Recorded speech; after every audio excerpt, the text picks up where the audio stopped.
Hey, I want to tell you a quick story about the man in the forest who became king suddenly. Became the wealthiest man in the forest.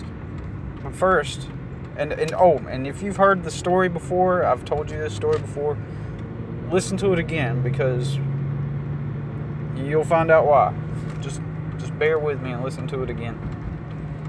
Now, before I tell you the story, I'll tell you about the performer. This performer was a hypnotist slash magician slash illusionist, whatever you want to call him. He was basically a performer, and himself, that's not what I meant to say. He was actually a performer, and he was able to flip a coin 10 times in a row with no camera tricks involved. He flipped this real quarter, absolutely real quarter, 10 times in a row, and it landed on heads 10 times in a row. So, do you think that sounds easy? What are the chances of a coin landing on heads 10 times in a row? Can you tell me? How about you stop the video just for a moment, maybe take a few minutes and try to see if you can land a coin on heads 10 times in a row. How did he do it? You might already know, but if you don't, I will tell you. But first, at the end of this video, I will tell you how he did it. And this is going to help you see how you got to see reality in a different way and how you perceive things. Now, the story of the man in the forest. Now, this is a story, so we're not going to get into semantics. We're not going to get into real reason and logic considering the story, but it makes a really good point that allows you to see reality for what it is. It really does. Now, it'll help you to see the truth of your reality, the truth of the reality that you live in, and how people see the world, and helps you to see, because I have trouble explaining to people how I see the world, and they don't get it, and they think that it's all about what causation, like what causes this thing to happen over here. And a lot of people walk around in reality thinking, well, this caused that. I did this, and that's why that happened. Because I did this happened. You know,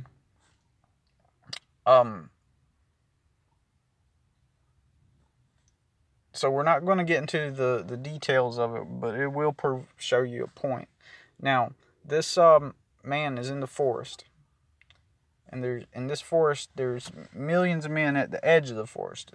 They live at the edge of the forest, and they're all shooting arrows into the woods. They're riding on horses and they're shooting arrows into the woods. All of them are shooting arrows. They're doing the same thing. They're just shooting arrows. One rides on his horse, a certain way. The other one rides on his horse another way. They might have different color horses, different color saddles, different kinds of saddles, whatever, right? They all got a different way that they're riding on their horse, but they're just riding on their horses, shooting arrows into the woods. And they've had different arrows, different bows and arrows, different brands, but they're all just shooting arrows into the woods when it comes down to it. And the objective is to kill an animal. So, to kill a rabbit.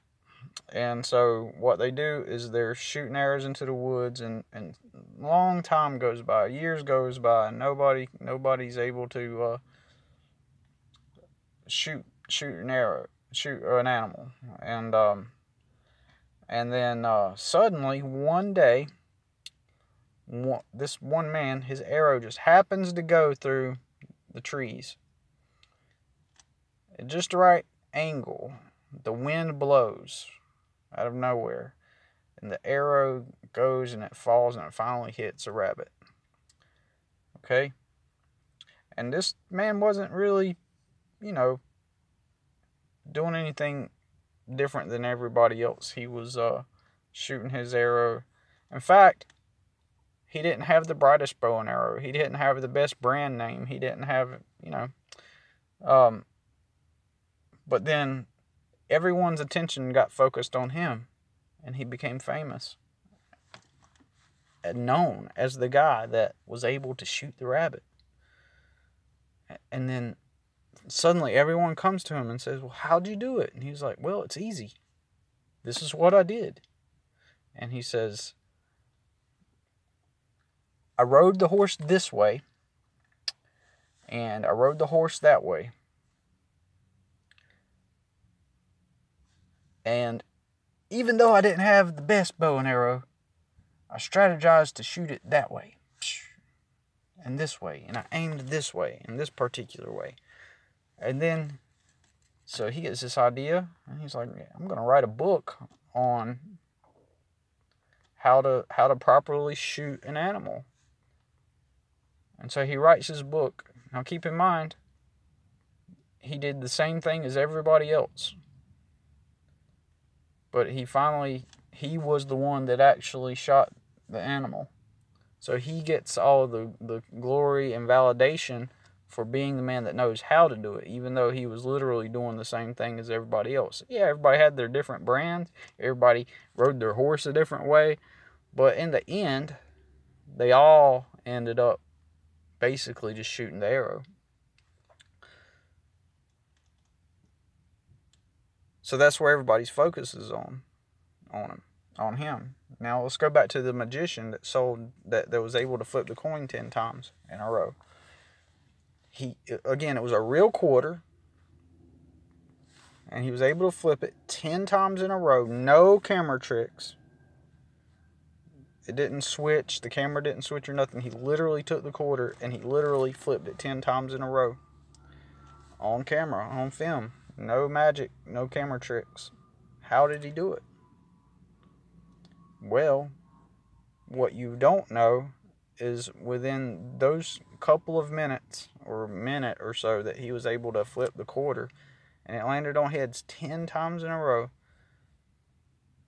what you did not see is that they had been recording it for about 20 hours, I believe it was. I believe it was like 20 hours they recorded it, and he kept doing it over and over and over again till finally the cameras recorded it. Finally, the probability that it could happen happened. So it finally did happen. It happened that he did flip the quarter 10 times in a row. But all the other hours, just imagine how many minutes it took. So it took about a minute, probably a minute or two, to flip the quarter 10 times in a row. But all those minutes that were in 20 hours of just flipping that coin non-stop. So you didn't see all the other times he was just sitting there flipping the quarter, okay? So your focus when you saw the video, and this is online, when you see the video of him flipping the quarters, your thoughts are on that one moment.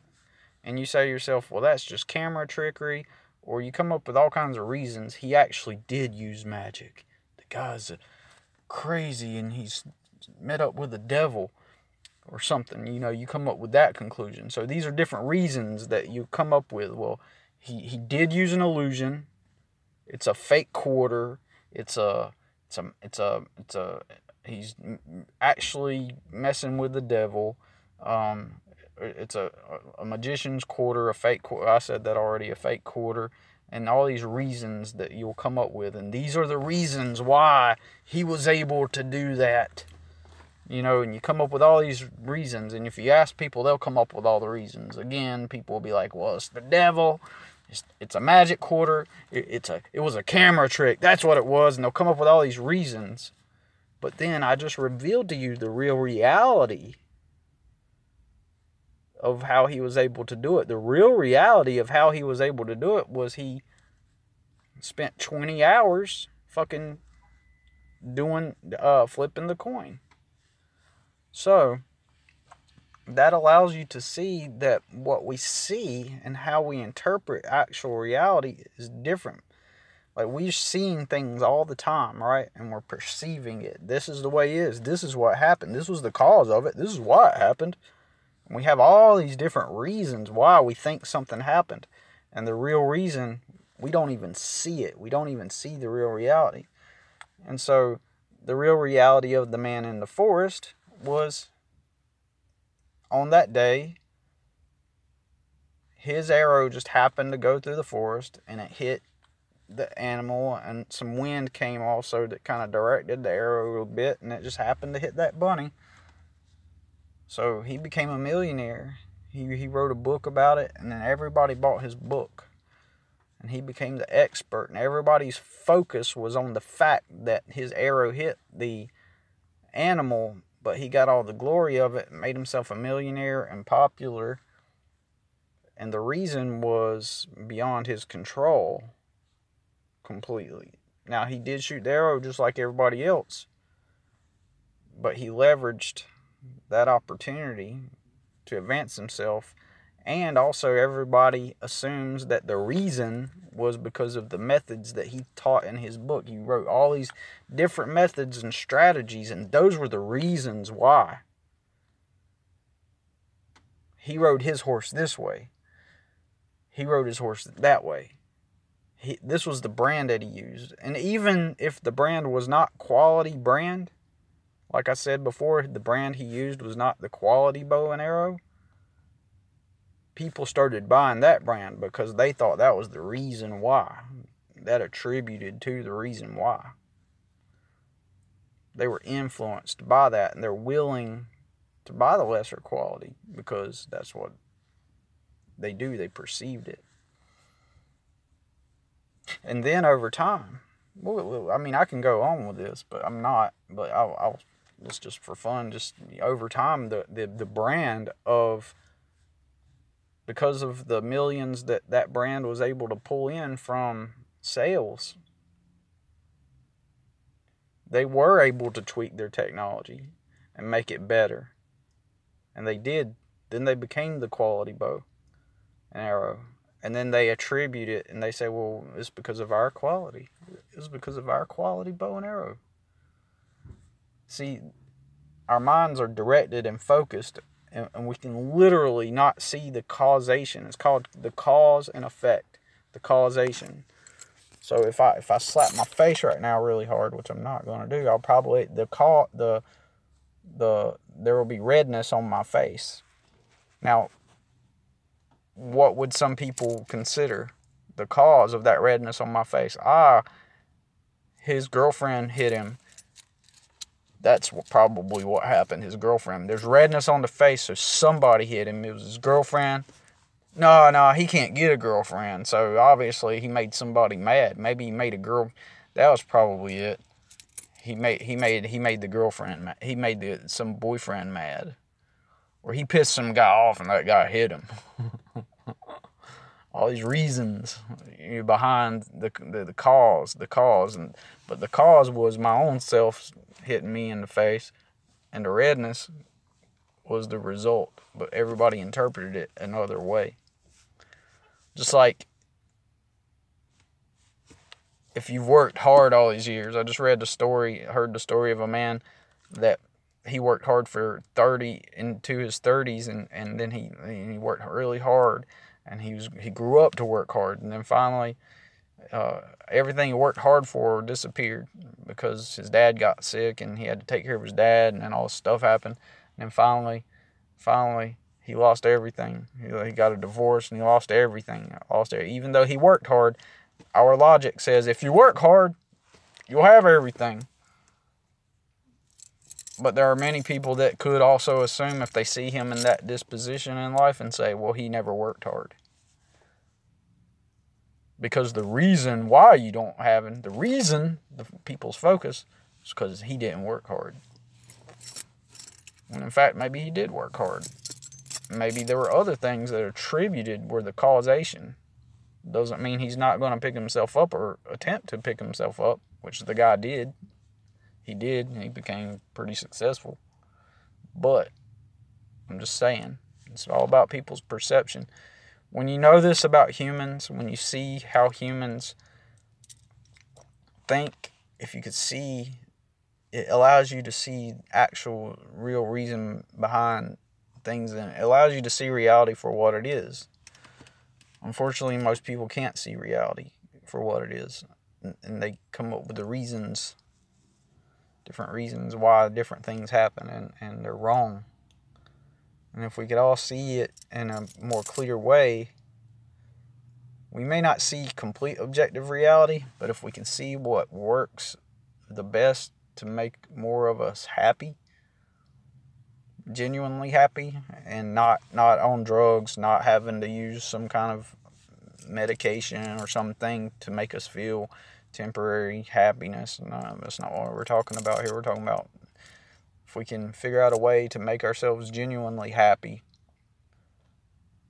by living with purpose, by seeing reality for what it is, we can discount those things that will prevent us from experiencing real reality. I guess I'm getting tongue twisted and tongue-tied now. But basically what I'm saying, the general gist is allow yourself to see reality for what it really is. And if we can collectively get there, we can avoid pains. We can avoid, I think at its root, understanding real reality. Basically, my video is over, and now I'm just rambling. But if we can allow people to see objective reality, or another reality that works in our favor, that makes us happier. It makes us happier, yet without the need to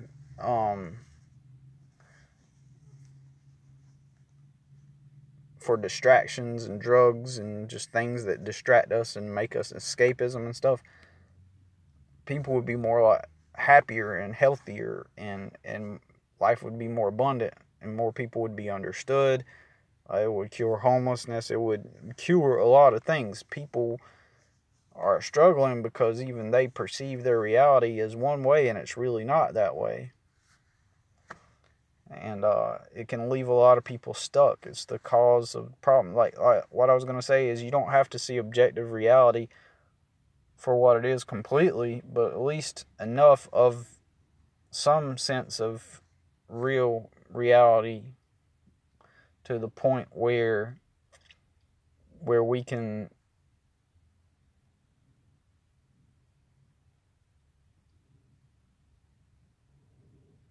achieve. I'm getting tongue-tied here, really. I'm trying to explain it. Where you get your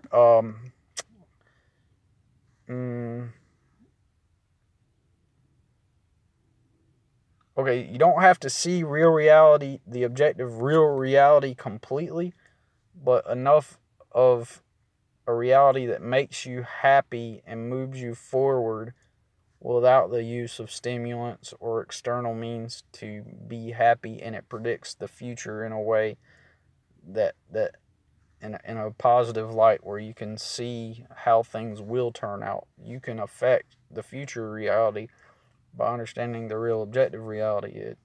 Otherwise, you keep falling back into traps, into financial troubles, into escapism modes of mindsets and stuff like that. So seeing real reality for what it is the best path. Anyways, I hope that makes sense. I'm going to go ahead and get off here because mostly now I'm rambling again. And I appreciate you watching, if you watched this all the way through. And I will talk to you later.